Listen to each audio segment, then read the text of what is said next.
Ladies and gentlemen, the next act is an incredibly subtle artist, very modest and quiet in his. So we need to really have total silence, otherwise you're not going to hear a single word he says.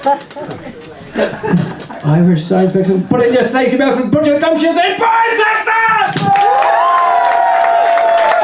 Memories! Consciousness! The brain! At the beating heart of reality, it's you experiencing everything inside of your head! Oh yeah. Like a lot of men when they get to my age, I'm 53. When you get to your 50s, there's a point in your life where you start to depart from popular culture and reality in general and drift off towards that Narnia of old age. I was thinking to myself, what the fuck am I going to talk to these people about? How am I going to be relatable? I was listening to Claire Byrne on the radio one morning, and she was interviewing Terry Markey about stand-up comedy. And Terry, I'm not great at accents, but I'm going to give it a go. She said, "So, Terence, tell me, where did you get your creative ideas from?" And Terry said, sorry about this man, he said, "Motherfucker. Motherfucker. Motherfucker. Oh, I saw him now, Claire. I'm about to take you to the motherfucking place where the motherfuckers go, motherfucker. We're all going to be fucking each other's mothers tonight." And Claire Byrne said, "Oh God, that's not the sort of language you should be using on radio television, Sharon." And Terry said, "I'm going to let you shut. That's how I communicate, you know. I'm from Rat Edmond, I'm an R boy." She said, "Oh, mother of God, why can't they just let Ray Darcy do the daytime show?" Anyway, he never answered the question. Where do you get your ideas from? So anyway, Terry went on to explain that what he does is he gets out of his mind on hallucinogen drugs. So I thought, oh, now that is not a bad idea. So, I was going to work in Amsterdam, and about an hour before I had to get the plane, I said, "Fuck, look up the Hill Street Blues," and smoke a bit of weed. So I went in and ordered a pure grass shite. So it was half Northern Lights, half White Widow, if you know it. And I chuffed it down. I was getting a bit of a buzz. I said, "This is quite nice." So I up and got a drink and got another split. Now, I should preface this. I used to live in a squatting in The Hague in the 90s, and sometimes of an evening, if it was a quiet evening, we'd smoke a bit of ganj. But unfortunately, in the intervening 30 years, ganj got a lot stronger. A lot stronger. A lot, fucking lot stronger. So by the time I was getting the train, I was walking up like a fucking zombie, barging into people, pulling the full-on whitey. And by the time I got to airport security, it was like a monkey doing Ellsworth. So you just take off your shoes. "Why would you want the towel and go for it?" Put my head back on the seat rest, I just passed out. And the next thing I knew, the stewardess was sitting next to me going, "Ah, sir, good, you're awake. There's a problem with the plane. You see, we're currently on the ground and we'll be up in the clouds at our destination. So we're all here currently in the cabin, concentrating with the power of our minds to lift the plane up."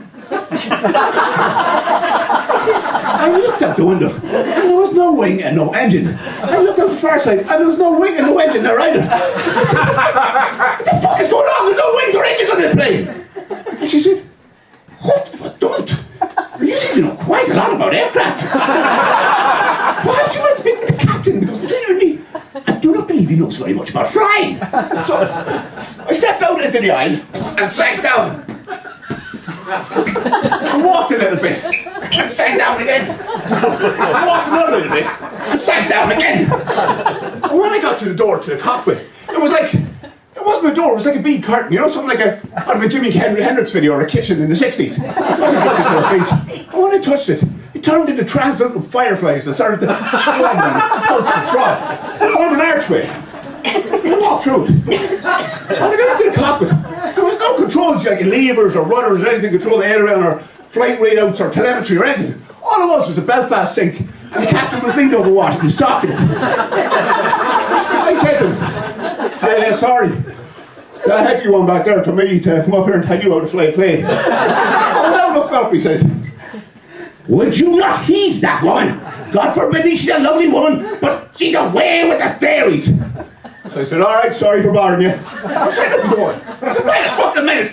What is going on here? There's no engines on this plane."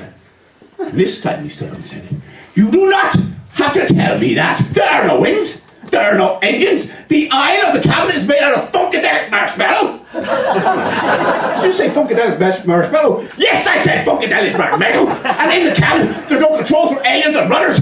And you do not have to tell me that because I have spent my entire life training to become a captain.